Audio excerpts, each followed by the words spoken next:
সিলেটে উজান থেকে নেমে আসা পাহাড়ি ঢলের পানি কিছুটা কমলেও স্থানীয়দের দুর্ভোগ কমেনি। বন্যা কবলিত এলাকায় দেখা দিয়েছে নানামুখী সমস্যা।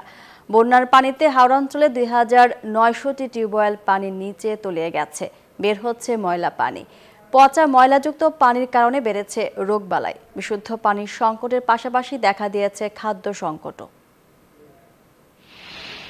পাহাড়ি ঢলে হাওড় অঞ্চলের ১৮ উপজেলায় ভয়াবহ বন্যা দেখা দেয়। তলিয়ে যায় রাস্তাঘাট, বাড়িঘর।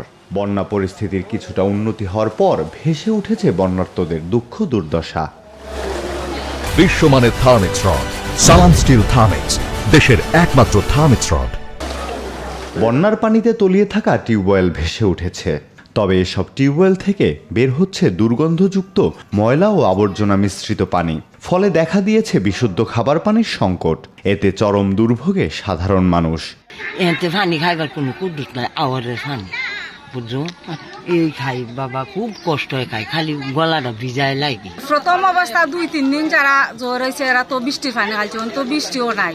মানে ওই টিউবওয়েলগুলো যাতা দিলে ময়লা জঙ্কার পানি হয়, ওই পানি হয় তো মানুষ অন্য অসুস্থ হইব। আমরা পানির টেবল নাই, যে কিছুটা কয়েকটা টেবল আছে, এটির মধ্যে পানি উঠে না, সামান্য পানি ওঠে, এই পানিটা ভালো না।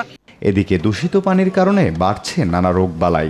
এর সাথে খাদ্য সংকটও বানবাসী মানুষের নিত্যদিনের সঙ্গী। পানি দেখালে ওখান কিছু টান দিব, ওখান তো জ্বর, কাহার, সর্দি ঘরে ঘরে পড়বো। আমরাও মনে করেন খুবই কষ্টের মধ্যে আছি, আমরাও খাইতে পারতাছি না। জনস্বাস্থ্য প্রকৌশল অধিদপ্তরের নির্বাহী প্রকৌশলী জানান, টিউবওয়েলগুলো ঠিক করার উদ্যোগ নেওয়ার পাশাপাশি পানি বিশুদ্ধকরণ ট্যাবলেটও বিতরণ করা হচ্ছে। যেগুলোতে রিকভারি করা যায়, জীবাণুমুক্তকরণ আমরা করছি। যেগুলোতে নলকূপগুলা মোটামুটি মেরামত করা যোগ্য, সেগুলোতে মেরামত করে অলরেডি করা হচ্ছে। বন্যা নিয়ন্ত্রণে সরকারের কাছে স্থায়ী সমাধানের দাবি হাওরপাড়ের বাসিন্দাদের। Desk report, news 24।